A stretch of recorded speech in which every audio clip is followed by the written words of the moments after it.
Nais tumakbo ni Akong sa nalalapit na barangay election.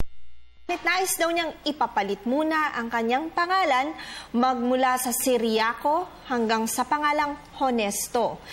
Kilala daw naman kasi siya magmula bata pa sa kanilang lugar na Honesto at ilang kaklase niya na Honesto daw ang tawag sa kanya. Maaari daw ba niyang gawin ito? Akong maaari mo lamang gawin kung ang dahilan mo sa pagpapalit ng pangalan ay ayon sa Section 4 ng Republic Act 9048. Ang mga sumusunod na dahilan lamang ang maaaring payagan upang makapagpalit ng pangalan ang isang tao. Una, mahirap isulat o ispelling ang pangalan, katawa-tawa ang pangalan o di naman kaya ay ikasisira ng reputasyon ng isang tao. Ikalawa, ang bagong first name ay nakagawian ng gamitin ng napakatagal na panahon at siya ay nakilala na ng karamihan sa gayong pangalan.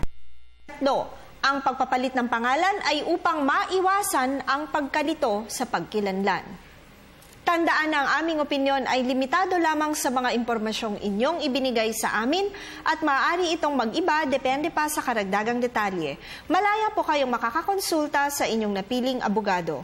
Patuloy po kayong mag-email sa newscenterptv4@gmail.com. Attorney JJ Jimeno Atienza, ang inyong bisig ng batas.